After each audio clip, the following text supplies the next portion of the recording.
Is your nighttime eating getting in the way of your health and wellness goals? Or are you one of those people that starts the day healthy and on track only to end the day completely off track or feeling out of control with your food? Then this video is for you. In this video, I'm going to talk to you about why your overeating's happening, what to avoid so you don't make it worse, and also how to stop overeating specifically at night.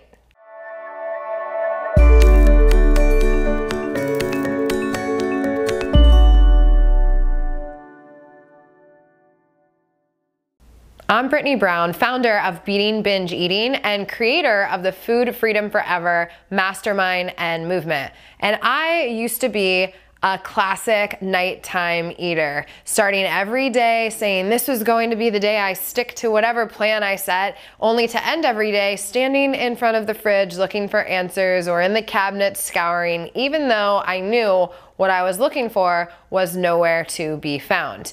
And on my journey, I was constantly looking for kind of that like tool or trick or what to do in the moment so I didn't fall victim to those urges. And so many women come to me for that. But what I realize is they really need is being set up so these urges to overeat at night don't even happen. So you don't have to know what to do because they're not there. And so I want to talk about the proactive things you can do versus the reactive. Proactive meaning things you can do during the day to really make sure that your urges to overeat don't even happen. And then reactive at the slight chance that they do, or at the chance that some still might be there as you're applying this first part of the process, you know what to do in that moment so you don't fall victim to those urges to overeat. Proactive. So the proactive things that you can do to really ensure you don't have urges to overeat anymore. Here we go. We have number one, eating adequately, eating enough, really just taking care of your body's needs.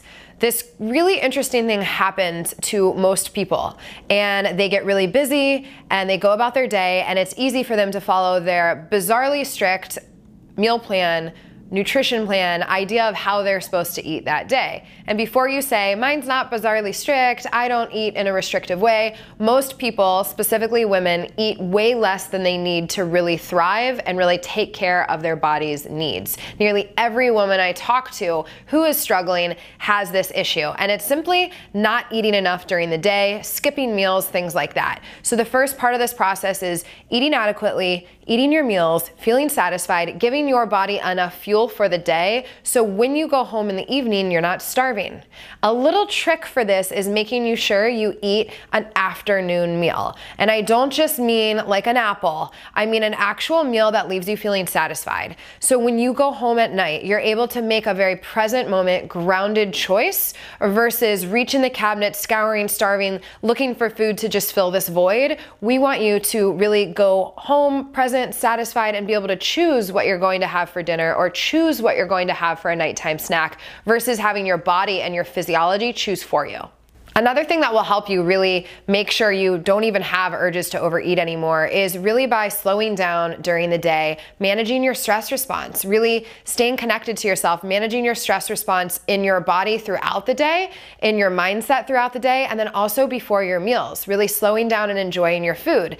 This lets your body register that you've actually eaten, meaning when you get home at night, you're not going to be craving that massive meal that you haven't had a chance to get throughout the day because you're going to have had your meals and you are going to have been present during those meals, and your brain and body are going to know that you had food. This also decreases the stress response. Stress response decrease leads to less cravings, more fat burning potential, definitely the way your brain's fueled, more fuel goes to the higher portion of your brain where your self-control and just you and your power lie. And so we want to keep that part of the brain fueled, and the way you do this is by eating enough and being present. So anytime you do actually eat, the experience of eating can register to your system, and then your brain and body trust you to feed it. And when you do get home at the end of the day, all chaos is not going to break loose, right? Because your body knows that it's going to get a meal. Next, let's talk about the things you can do in the moment, the reactive portion of this. So there's one thing I see that drives people to seek food and eat at night. And that tends to be emotional triggers that aren't properly handled. And then this trigger leads to directly wanting to grab food for comfort, grab food because you're feeling bored, grab food because you're feeling numb. So you really want to do two things. Remember that your emotions and your eating can be separate, right? So separating your food choices from your emotions, and two, really going in and giving yourself a chance to feel what is arising for you. So many people go right from trigger to food and they never ride the little wave of the feeling. And really these feelings only last for 10 to 15 minutes if they truly get the experience of processing out. So when you have a feeling arise next time, instead of going right to that triggered response of eating, try being with yourself. And an affirmation I use for this is, I'm strong enough to be with this, and breathing. And instead of making a mental story about the emotions that are happening, really tap in with how it feels to your body and reconnect with yourself. And you'll notice maybe the feeling can still be there, but it won't actually be a triggered, really charged feeling. And then you can make, once you're in that calm, centered place, you can make your food choice. And maybe it is a meal, maybe it is a snack, but it's not going to be this autopilot, automatic thing that takes over at the end of the day. A really great practice to help you be with all of the emotions and the thoughts and the feelings that come up at the end of the day is a transition ritual. Whether you're stay at home, whether you have kids, whether you're out working, typically there needs to be a transition from all your responsibilities and all that doing to a more relaxed state and being. So instead of waiting till an emotional trigger happens and you just want to eat the food, create a ritual that really puts your body in that relaxation response, allows you to reconnect back with you and your power, slows you down before you go on autopilot to grab food. And you want to have kind of a list of go-to items. That way, if a trigger arises, or if you get home at the end of the day and you're exhausted, you have a go-to that's easy to go to, and you want this to be as easy to rely on as food is. So make it enjoyable, make it feel really good, and make sure you're consistent with this ritual, because as you build consistency, your body will start craving that just like you've been craving food at night.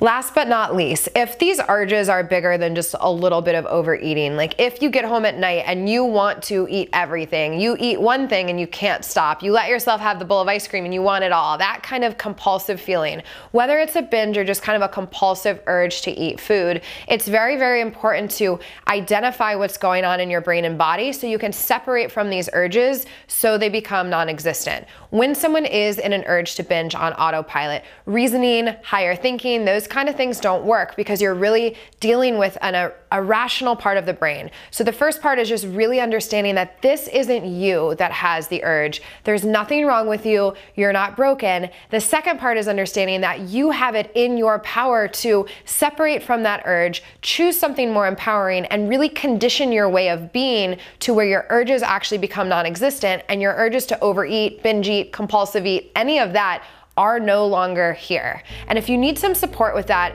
I made a little training for you that will help you break free from binge and emotional eating and heal your relationship with your body and food. So that training is in the link in the description, so go grab that now. And if you like this video, be sure to subscribe. I release weekly videos on helping you break free of your food and body struggles, and leave me a comment. I would absolutely love to know what you think.